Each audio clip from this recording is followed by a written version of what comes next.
Hey Cowboys Nation, let's go for another round of news from America's team. Watch until the end so you don't miss any news and sign up to stay tuned for everything that comes out about the Cowboys.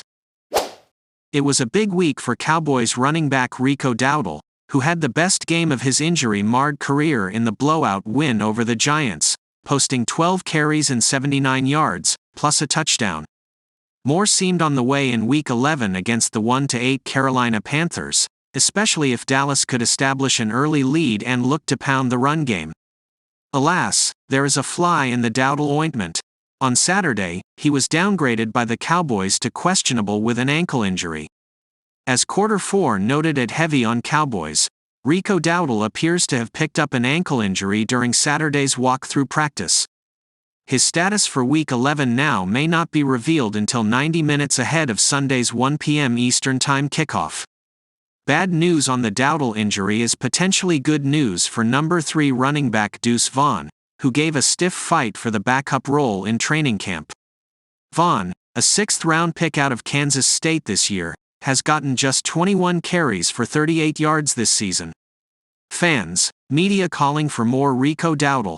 The Rico Dowdle news comes just as Cowboys fans and media have been calling on coach Mike McCarthy to give Dowdle a bigger role amid the struggles of starting back Tony Pollard. Struggles might not exactly be a fair characterization, but Pollard has just 529 yards through 9 games this season, on 135 carries. That amounts to a career-low average of 3.9 yards per carry.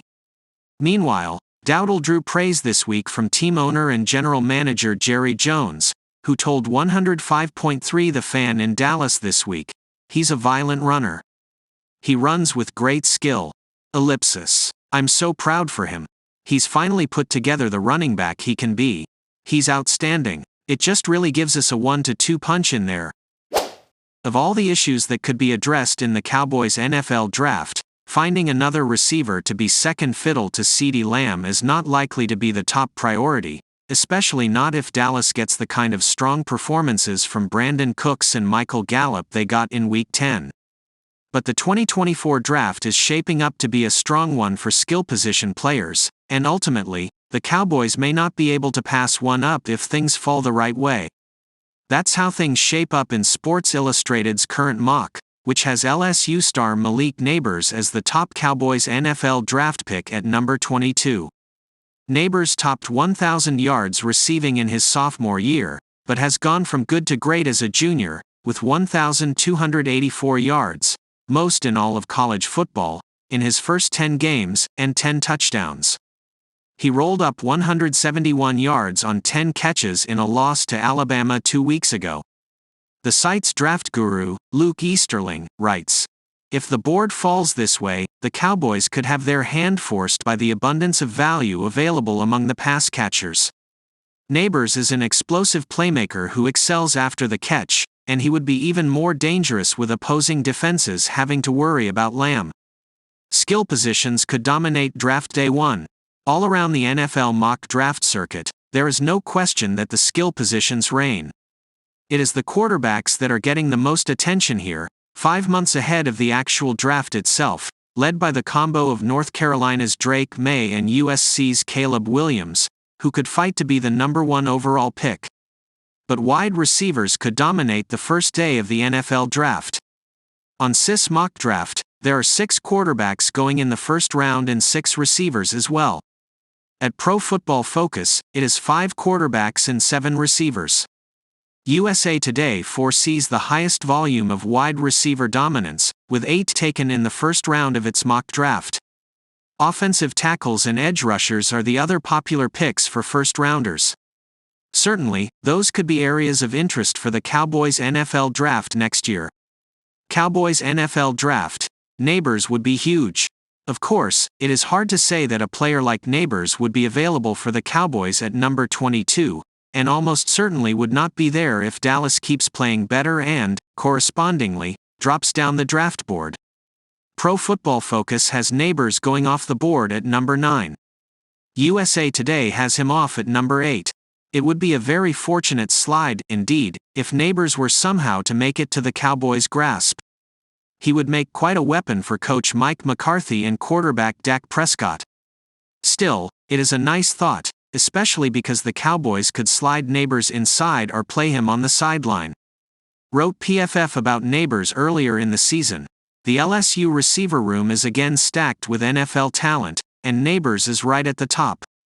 Ellipsis. He offers positional versatility, as he has split time between the slot, 48.9% of snaps, and out wide, 51.1%.